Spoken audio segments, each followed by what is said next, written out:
जब जीरो दिया मेरे भारत ने मेरे भारत ने दुनिया को तब गिनती आई। तारों की भाषा भारत ने दुनिया को पहले सिखलाई। देता न दशमलव भारत तो यूं चांद पे जाना मुश्किल था। धरती और चांद की दूरी का अंदाजा लगाना मुश्किल था। सभ्यता जहां पहले आई, सभ्यता जहां पहले आई, पहले जन्मी है जहां पे कला। अपना भारत वो भारत है जिसके पीछे संसार चला, संसार चला और आगे बढ़ा। यूं आगे बढ़ा बढ़ता ही गया। भगवान करे ये और बढ़े, बढ़ता ही रहे और फूले फले, बढ़ता ही रहे और फूले फले। चुप क्यों हो गए? और सुनाओ।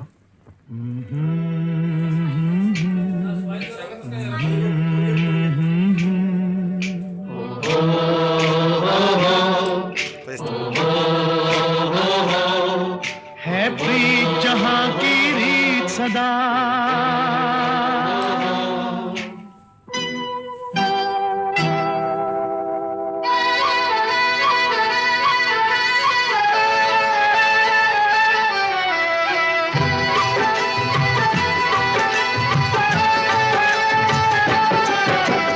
प्रीत जहां की रीत सदा है, प्रीत जहां की रीत सदा। मैं गीत वहां के गाता हूँ, भारत का रहने वाला हूँ, भारत की बात सुनाता हूँ। है प्रीत जहां की रीत सदा।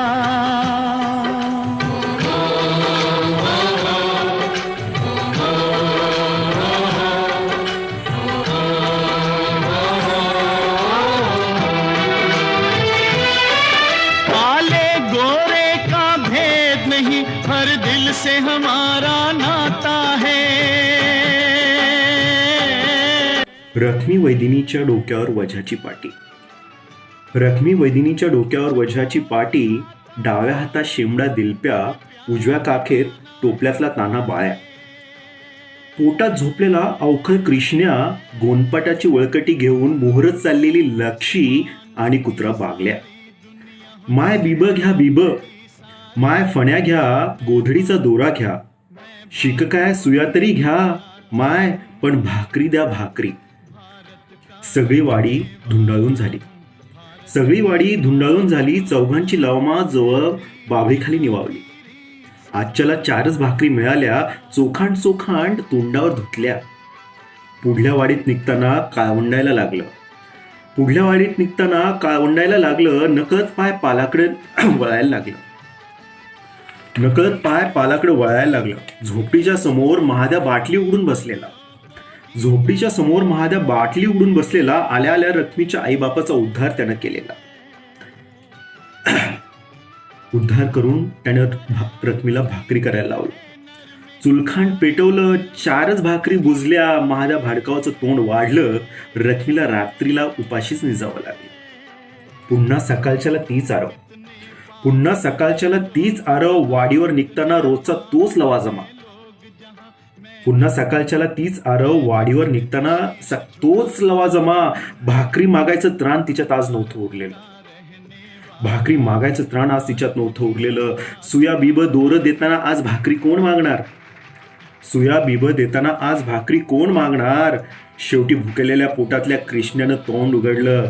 माय शिळी भाकरी, भाकरी देता का भाकरी, भाकरी. की जखमा उडातल्या या सांगू कुणा कुणा, काळी भयान रात्र ही सांगू कुणा कुणा. काळ्या भयान रात्रीमध्ये एक प्रकाशाचा शोध म्हणजे औंजड बहुउद्देशीय संस्था वर्धा. तिथे प्रत्यक्ष डॉक्टर रोहितदादा माडेवार हे मदतीचा हात घेऊन आलेले आहेत, त्या संबंधाने आपण इथे प्रत्यक्ष काही मुलाखती घेतोय. एकूण ही भूमिका दानात असताना महत्त्वाचा विषय असा आहे मित्रांनो की एकूणच रस्त्यावर भुकेलेला अन्न देणे हे रोटी फाउंडेशनचं काम आहे, पण सोबतच ज्या ज्या संस्था गरजूंसाठी काम करतात त्या संस्थांना आधार देणे हे सुद्धा रोटी फाउंडेशनचं काम आहे. हे आधारभूत इथे स्पष्ट होते आहे. मित्रांनो, आपण त्या संबंधाने प्रत्यक्ष काही भूमिका जाणून घेऊया. मॅडम नमस्कार. एकूण आपली ही औंजळ संस्था आहे, या औंजळ संस्थेची एकूण काय भूमिका आहे, नेमकं काय करतात आपण? नमस्कार, मी कुमारी प्राजक्ता मुते, औंजळ बहुउद्देशीय संस्थेची अध्यक्ष, सोबतच शायनिंग स्टार कोचिंग क्लासेस आणि डान्स अकॅडमीची संचालिका. आमची जी संस्था आहे ती बरेच वर्ष म्हणजे जवळपास 8 वर्ष झाले गरजू आणि होतकरू विद्यार्थ्यांसाठी अविरत निस्वार्थपणे काम करत आहे. या संस्थेमध्ये आपण आदिवासी विद्यार्थ्यांना, सोबतच झोपडपट्टी वडर वस्तीतल्या विद्यार्थ्यांना, स्लम एरिया, इंदिरानगर या विविध कॉलनीतल्या लोकांना तसेच वस्तीतल्या लोकांना आपण फ्री ऑफ कॉस्ट टीचिंग देत आहोत. आपण म्हणतो की अन्न वस्त्र निवारा हा विद्यार्थ्यांच्या मूलभूत गरजा आहे, पण सोबतच आजच्या काळामध्ये शिक्षण ही सुद्धा महत्त्वाची भूमिका आहे. पण ही भूमिका युवा पिढी कोणीच समोर येऊन पार पाडण्यास सज्ज नसते. त्यामुळे आम्ही आमची संपूर्ण टीम, औंजळ टीम या प्रतिसादाला समोर जाऊन विद्यार्थ्यांना आम्ही शिक्षण देण्याचं काम करीत आहोत. सोबतच आम्ही विविध प्रकारचे सामाजिक उपक्रम घेतो, मग ते सांस्कृतिक असो किंवा शैक्षणिक असो. यामध्ये मग कोल्हापूरचा महापूर असो किंवा कोरोना काळामध्ये सर्वसामान्यांना प्रत्येक गोष्ट पुरवण्यापासूनच्या सगळ्या गोष्टी असो. त्यामुळे आमची संस्था सांस्कृतिक, सामाजिक आणि शैक्षणिक तिन्ही क्षेत्रासाठी अविरतपणे काम करणारी सदैव आपल्यासाठी उपस्थित असते. निश्चित मॅडम. मॅडम, एकूण या प्रवासामध्ये आपला एक वेगळा अनुभव काय, म्हणजे जे स्लमवरचे विद्यार्थी आहेत किंवा काही फुटपाथवरचे विद्यार्थ्यांना आपण सांगत आहात, शिकवत आहात, तर निश्चित आपला काहीतरी वेगळा अनुभव असेल जे समाजासाठी फार महत्त्वाचा असेल. तर तो अनुभव काय आपण शेअर कराल? बरोबर, नक्कीच सर. मी जेव्हा 2014ला शिवाजी शाळेमध्ये शिकवायला गेली होती, तर तिथे काही विद्यार्थी होते आपले वडर वस्तीतले आणि तालफेल फुलफेलमधले विद्यार्थी होते. मी जेव्हा तिथे शिकवायला गेली, शुक्रवारचा दिवस होता. शुक्रवारचा दिवस म्हटल्यानंतर दर शुक्रवारी वर्धेमध्ये एक पिक्चर रिलीज होत असतो. पिक्चर रिलीज झाला की विद्यार्थी 2च्या नंतर येणार किंवा 3च्या नंतर येणार. तर त्या दिवशी एक टीचर म्हटल्यानंतर टीचरचा पोशाख असतो साडी घालून जाणं. त्या दिवशी मी साडी घालून गेलेली आणि एक मुलगी आहे, त्या मुलीने तोंडामध्ये खूप सारं असं ते काय गुटखा वगैरे आपण म्हणतो ते तिने खाल्लेलं होतं आणि ती आल्यानंतर मला म्हणते, मॅडम तू आज लय रागचिक दिसायलीस. तर तिचे शब्द कुठेतरी मला मनाला टोचले. म्हणजे एक मी शिक्षिका, पण मी तिला आल्यानंतर हे पण सांगू शकली नाही की आपल्या टीचरची तू कशा पद्धतीने म्हणजे सुंदरतेची तारीफ करायला पाहिजे. पण तिला हे कोणी सांगितलंच नव्हतं आजपर्यंत. पण ते मला आवडलं पण आणि कुठेतरी मनाला टोचलं पण, कारण की तिची जी परिभाषा होती सुंदरतेची तारीफ करण्याची ती कुठेतरी फिल्मी स्टाईल होती आणि ते तिला कळलंच नाही. तू आज खूप आयटम दिसायलीस वगैरे असं त्यांचे शब्द, कारण की ते मुळातच असते. तो एक किस्सा होता की आपण या विद्यार्थ्यांना कुठेतरी शिक्षणाच्या प्रवाहात आणलं पाहिजे, हा माझा एक मुद्दा होता. सोबतच वसंत स्कूलला मी नगर परिषदच्या शाळेमध्ये काम करत होती. ती इथेच आपल्या आर्वी इलाक्याला लागून आहे. तर तिथे सुद्धा छोटे छोटे मुलं यायचे. ते यायचे तर कधी कंगवा करून नाही यायचे, तर कधी जेवण करून नाही यायचे, फाटले कपडे असायचे त्यांचे. म्हणजे त्यांना हे सुद्धा माहिती होतं की शाळेमध्ये आपल्याला अंघोळ करून जायला पाहिजे म्हणून. तर ते अंघोळ करून कधीच यायचे नाही, त्यांच्या शरीराचा सुगंध यायचा. तर ह्या सगळ्या गोष्टी होत्या. तर हे सगळं पाहून मलाच पहिल्या स्टार्टिंगला वाटत होतं की नाही, काहीतरी आपण चुकीच्या वेमध्ये जातं म्हणून. पण मग नंतर हा मी विचार केला की आपण जर शिक्षण घेतलेलं आहे तर हे शिक्षण आपण त्या विद्यार्थ्यांसाठी का समर्पित करू शकत नाही. म्हणून त्या विद्यार्थ्यांना मला तेव्हापासून एक माझ्यामध्ये जाणीव निर्माण झाली, सामाजिक जाणीव निर्माण झाली की या विद्यार्थ्यांना आपण शिक्षणाच्या प्रवाहामध्ये तर आणलंच पाहिजे, पण राहणीमान कसं असते, दैनिक दिनचर्या कशी असते हे सुद्धा त्यांना समजून सांगणं हे आपलं कर्तव्य आहे. त्यामुळे मी जागृत झाले. निश्चित अत्यंत प्रभावशाली व्यक्तिमत्व आज आपल्या प्रत्यक्ष आहे. मित्रांनो, हे वेगळे वेगळे अनुभव आहेत जे त्यांच्यामध्ये रुजलेले आहेत आणि निश्चित हे अनुभव त्यांना यशाकडे नेणारे आहेत. या संबंधाने आज या औंजळ संस्थेमध्ये प्रत्यक्ष भेट देत असताना काही मान्यवर इथे उपस्थित आहेत. डॉक्टर रोहितदादा माळेवार यांच्या रोटी फाउंडेशनच्या वतीनं जे पूर्ण नेटवर्क चालतं त्यांचे सन्माननीय मार्गदर्शक म्हणून लाभलेले सन्माननीय लोक आहेत, त्यांची आपण काही प्रतिक्रिया जाणून घेऊया.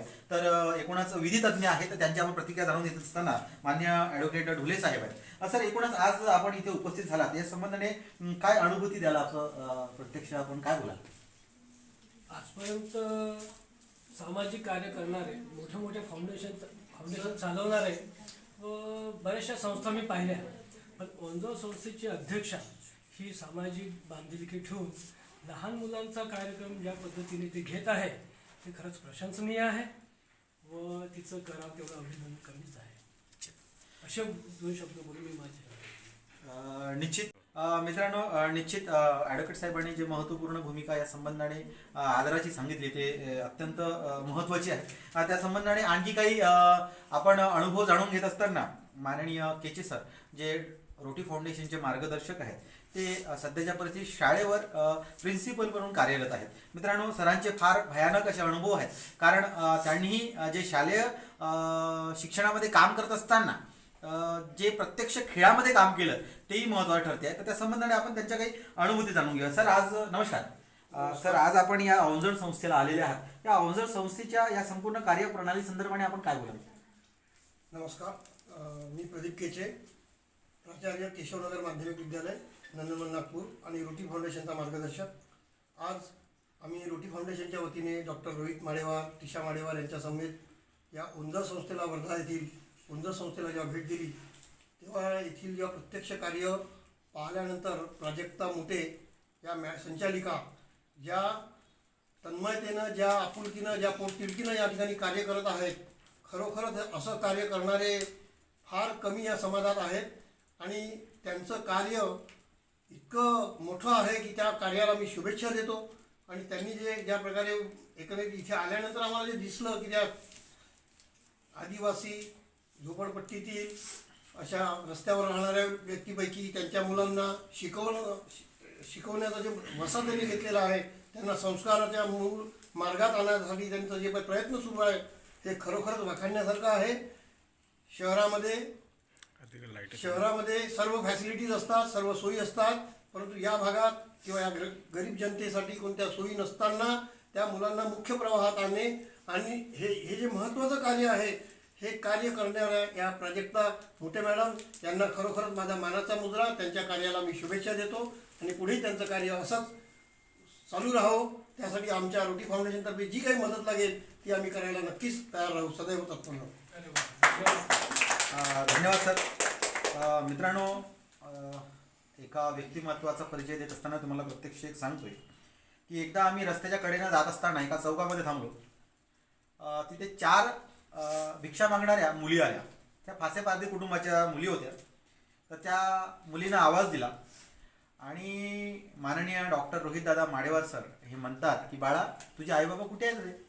अत्यंत देखणी सुंदर अशी मुलगी जी अत्यंत अस्तव्यस्त अवस्थेमध्ये, तिचावाला अक्षरशः सदरा फाटलेला होता, त्या मुलीला माननीय डॉक्टर रोहितदादा माडेवार सर म्हणतात की बाळा, तुझे आई वडील कुठे आहेत रे? तर ते म्हणतात की माझे आई वडील गावाकडे आहेत. तू इथे शाळा वगैरे शिकत नाहीस का? फक्त भीकच मागतेस का? तर हो, फक्त मी भीक मागते. मी 4थ्या वर्गापासून शाळा सोडलेली आहे. त्या बाळाला म्हणतात की बाळा, तू माझ्यासोबत चालतेस का? तुला मी माझ्या घरी ठेवतो आणि तुला सगळं मी देतो. अशा कितीतरी कुटुंबांना आधार देत असताना एक वेगळी ख्याती असलेले माननीय डॉक्टर रोहितदादा माडेवार यांचा आपण परिचय निश्चित दरवेळी आपण देतो आहे. पण आज प्रत्यक्ष आपण त्यांची एक मुलाखत घेत असताना ओंजळ संस्थेविषयी त्यांची एकूण ही जी भूमिका व्यक्त झाली तर आधार देण्याची, त्या संबंधाने आपण जाणून घेऊया. सर नमस्कार. एकूणच आज या ओंजळ संस्थेच्या संदर्भाने आपण जी भूमिका बाळगत आहात त्या संबंधाने आपण काय व्यक्त कराल? सर्वप्रथम माझी छोटी बहीण प्राजक्ता आणि प्रगती हिला निशब्द आहे मी काय व्यक्त करून काय सांगू, हिच्यासाठी माझा शब्द नाही. खूप सारे लोक, खूप सारे संघटना, खूप सारे NGOज वेगवेगळ्या प्रकारे आपापल्या परानं, आपापल्या पद्धतीनं, आपापल्या विचाराने काम करत असतात. पण या सर्व विचारांचा वसा, या सर्व विचारांचा एक रस हा सर्व प्राजक्ता आणि प्रगतीमध्ये आहे असं म्हणेन. खूप छोट्या वयात, खूप छोट्या पैसा म्हणा किंवा खूप छोट्या कामातून जे काही तिच्याजवळ तयार होतं त्या भूमिकेत ती या समाजासाठी काहीतरी करू इच्छिते, हेच तिच्यासाठी आणि आपल्या सर्वांसाठी खूप मोठं पण आहे. हा नक्कीच तिच्यापासून आपल्याला शिकण्याचा गुण पण आहे. तिचा माझा परिचय खूप कमी वेळाचा आहे, खूप कमी दिवसाचा आहे. पण या कमी दिवसात मी तिला लहान बहीण करून घेतलं आणि याच्यापेक्षाही तू खूप मोठी होशील आणि खूप मोठ्या पदावर जाऊन आपलं काम करशील, खूप मोठ्या NGOचं नाव तुझ्या मागे राहील अशी आशा व्यक्त करतो. निश्चित सर. मित्रांनो, रोटी फाउंडेशन हे संपूर्ण महाराष्ट्रभर प्रत्येक जिल्ह्यामध्ये कार्यान्वित आहे. जर आपल्याला वाटत असेल एखादी संस्था जी गरजूवंत आहे, एखादं कुटुंब किंवा एखादी विद्यार्थी ज्याला गरज आहे, त्यांनी सरळ खाली डिस्क्रिप्शनमध्ये जो संपर्क नंबर दिला आहे तिथे संपर्क करावा. आम्ही अर्ध्या रात्री सुद्धा आपल्याला आधार द्यायला तयार आहोत. माननीय डॉक्टर रोहितदादा माडेवार व सौ टीशा रोहितदादा माडेवार यांच्या वतीनं ही एक मेसेज आपल्यासाठी. मित्रांनो, एकूणच आपण हे पुढचं पाऊल उचलत असताना काही भूमिका बाळगणे महत्त्वाचं आहे असं आपण जे बोललो होतो. ती भूमिका म्हणजे अशी आहे की डॉक्टर रोहितदादा माडेवार हे संपूर्ण महाराष्ट्रातल्या विविध संस्थानांना व गरजूवंतांना जो आधार देतात तो अत्यंत महत्त्वाचं एक पाऊल आहे, जे यशस्वीतेकडे कितीतरी विद्यार्थ्यांना कुटुंबांना आधार देते आहे. अशातच आज आपण औंजळ संस्थेच्या संबंधाने बोलत असताना ज्या माननीय इथल्या प्रमुख आहेत मुते मॅडम, त्यांच्याकडे पुढचं पाऊल स्वीकारावं त्यांनी व त्याचं सूत्रसंचालन करावं अशी विनंती करतो. Please ma'am. नमस्कार, मी कुमारी प्राजक्ता मुते. इथे उपस्थित असलेले सर्व मान्यवर, सोबतच रोटी फाउंडेशनचे अध्यक्ष माननीय रोहित माडेवार दादा, त्यांच्या अर्धांगिनी टीशा माडेवार ताई, सोबतच ॲडव्होकेट सर, सहसंचालक केचे सर, त्यांच्यासोबतच प्रशांत भाऊ सर आणि त्यासोबतच आपल्या इथे त्यांनी इथे आम्हाला आपला मोलाचा वेळ दिला त्याबद्दल मी मनस्वी त्यांचे आभार मानते. सोबतच एवढ्या दिवसापासून माझी एक मागणी होती की आमचे विद्यार्थी पॉलिथिनमध्ये वह्या पुस्तकं घेऊन येत होते. सोबतच येता येता त्यांचं पेन आणि पेन्सिल कुठेतरी पडल्या जात होतं. त्यामुळे रोहित दादाला माझी बऱ्याच दिवसापासून रिक्वेस्ट होती की तुम्ही आमच्या विद्यार्थ्यांसाठी दप्तराचं आयोजन करा. तर रोहित दादांनी मला माझा शब्द आणि फोन कट करण्याच्या अगोदरच त्यांनी मला म्हटलं की प्राजक्ता, तुझं ते काम होऊन जाईल. तर आज ते प्रत्यक्षात तुमच्यासमोर दिसतच आहे, त्याबद्दल मी त्यांचे मनस्वी आभार व्यक्त करते. आज ते आमच्या ओंजळ संस्थेच्या तसेच शायनी साहेब कोचिंग क्लासेसच्या गरजू आणि होतकरू विद्यार्थ्यांना पाणी बॉटल, जे आताच्या कोरोनाच्या काळामध्ये अतिशय महत्त्वपूर्ण आहे ते, आणि सोबतच काही दिवसामध्ये शाळा सुरू होणार आहे, शाळेची घंटाही लवकरच वाजणार आहे, तर त्यामध्ये ते दप्तराचा सुद्धा समावेश आहे. तर आमच्या विद्यार्थ्यांना, गरजू आणि होतकरू विद्यार्थ्यांना ते दप्तर सुद्धा वाटपास इथे येऊन करीत आहे. तर माननीय रोहित दादा माडेवार यांना अशी विनंती करते की आमच्या विद्यार्थ्यांना पाणी बॉटल आणि दप्तराचं वितरण करावं. तत्पूर्वी मी पवनला विनंती करते की त्यांनी मान्यवरांपासून ते स्वीकारावं.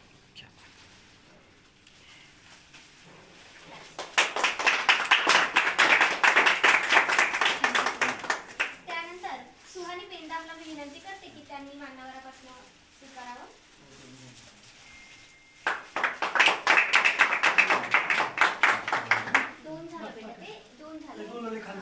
विनंती करते की त्यांनी मान्यवरांपासून ते स्वीकारावं.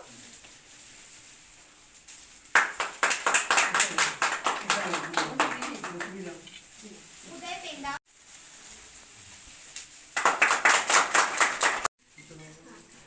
नंदिनी मोहल्ले,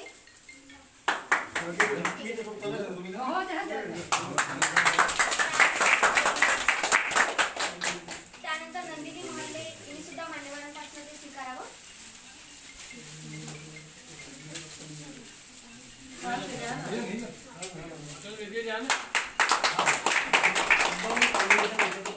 त्यानंतर यश राऊत यांनी सुद्धा मान्यवरांपासून ते स्वीकारून घ्यावं.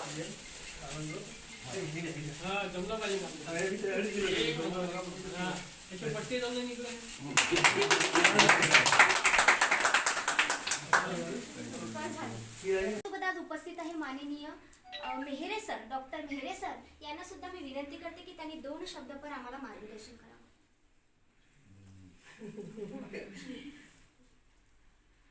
इथे उपस्थित सर्व मंडळी, आलेले प्रतिष्ठित पाहुणे, विद्यार्थी, मला असा बोलण्याचा सराव फार कमी आहे, पण एक एवढं नक्की सांगतो, हे जे कार्य आहे हे एक मोठं मस्त मानवीय कार्य आहे आणि या कार्यामध्ये सगळेजण सहभागी होत आहेत आणि जो रिप्लाय येईल आपल्याला तो या भविष्यासाठी खूप चांगला येईल.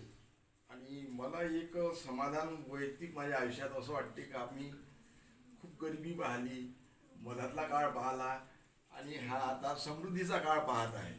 आणि हे जे नवीन पिढी आहे यांना त्या मानानं खूप चांगला समृद्धीचा काळ पाहायला मिळत आहे.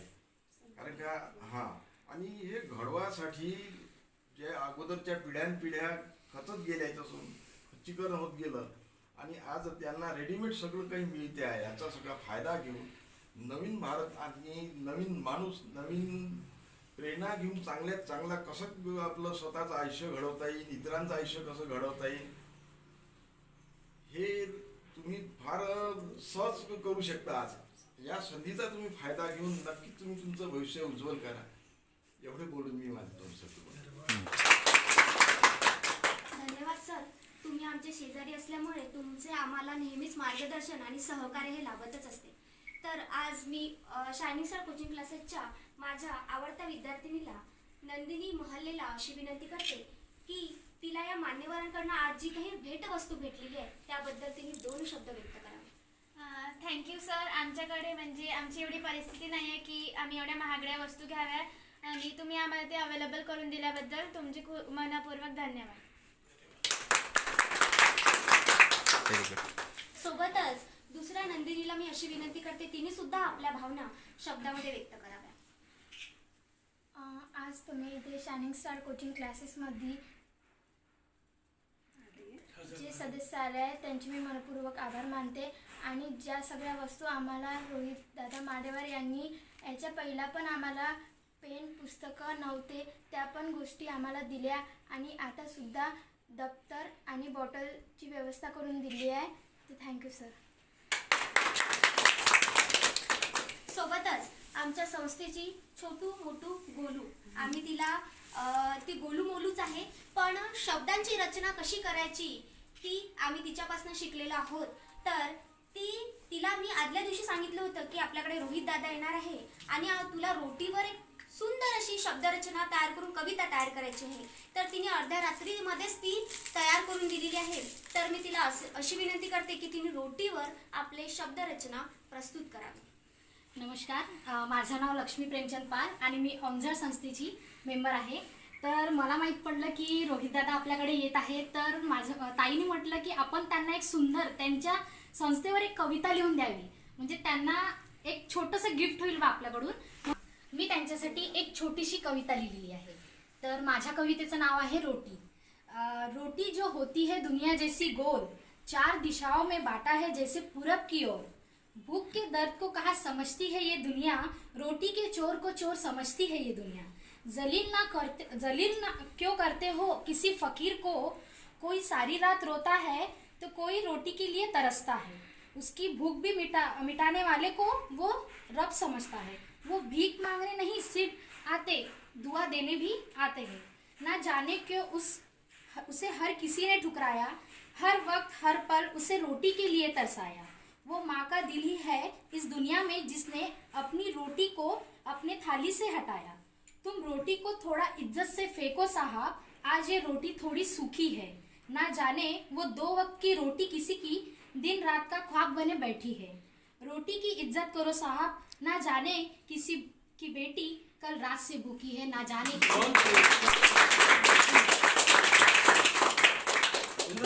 एकदम सुंदर अशी शब्दरचना रोटीवर तिने सादर केलेली आहे. अवॉर्डेड कविता वाटते. आज सर्वप्रथम इथे असलेल्या संपूर्ण मान्यवरांचे मी मनपूर्वक आभार मानते की त्यांनी वेळात वेळ काढून आमच्या संस्थेला एक भेट दिली. सोबतच एवढी मोठी जी काही आमच्या विद्यार्थ्यांना, गरजू होतकरू विद्यार्थ्यांना त्यांनी भेट दिलेली आहे ती मी शब्दात व्यक्त करू शकत नाही. सोबतच आमचे मोठे दादा माननीय रोहित दादा, त्यासोबत आमच्या वहिनी टीशा माडेवर वहिनी यांचे सुद्धा मी मनपूर्वक आभार मानते की त्यांनी आमच्या शायनिंग स्टार कोचिंग क्लासेसला असंच नेहमी येत राहावं आणि आमच्यावर मायेचा जो काही सावली आहे ती सदैव टिकून ठेवावी.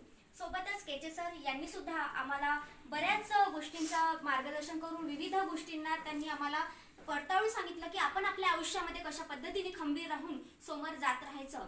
सोबतच डॉक्टर मेहरे सर यांचे सुद्धा मी मनपूर्वक आभार मानते की त्यांनी आपल्या वेळात वेळ काढून ते इथे उपस्थित झाले. सोबतच आमचे मोठे दादा ॲडव्होकेट ढोले दादा, त्यांचे सुद्धा मी मनपूर्वक आभार मानते की ते सुद्धा वेळात वेळ काढून त्यांनी आम्हाला इथे अमूल्य असा वेळ दिलेला आहे. त्यासोबतच प्रशांत दादा यांचे सुद्धा मनपूर्वक मी आभार मानते की त्यांनी सुद्धा इथे येऊन आमची दखल घेतली, सोबतच विद्यार्थ्यांसोबत हितगुज केले. सोबतच आमच्या माननीय भारतीताई शिक्षिका भारतीताई यांचे सुद्धा मी मनपूर्वक आभार मानते की त्यांच्या शाळेच्या व्यस्त कामामधून सुद्धा त्यांनी आज आम्हाला इथे भेट देऊन मुलाची शिक्षक आणि विद्यार्थ्यांमधलं नातं असं त्यांनी घट्ट करून आम्हाला परिभाषा समजून सांगितलेली आहे. सोबतच आपल्यामध्ये उपस्थित असलेल्या माननीय मालुरकर ताई यांचे सुद्धा मी मनपूर्वक आभार मानते की त्यांनी सुद्धा इथे आपला ग्रंथालयातला वेळात वेळ काढून आम्हाला दिला. सोबतच त्यांनी विद्यार्थ्यांशी हितगुज करून जे काही आम्हाला मार्गदर्शन केलेले आहे ते खरंच आम्हाला अविस्मरणीय राहील. सोबतच इथे असलेल्या संपूर्ण शायनिंग स्टार कोचिंग क्लासेसचे विद्यार्थी, सदस्यगण, प्रगती मुते, लक्ष्मी पाल यांचे सुद्धा मी मनपूर्वक आभार मानते की त्यांनी सुंदर अशा कार्यक्रमाचं आयोजन करून आपली परिभाषा पूर्ण केलेली आहे. हा कार्यक्रम इथेच संपला असं जाहीर करते.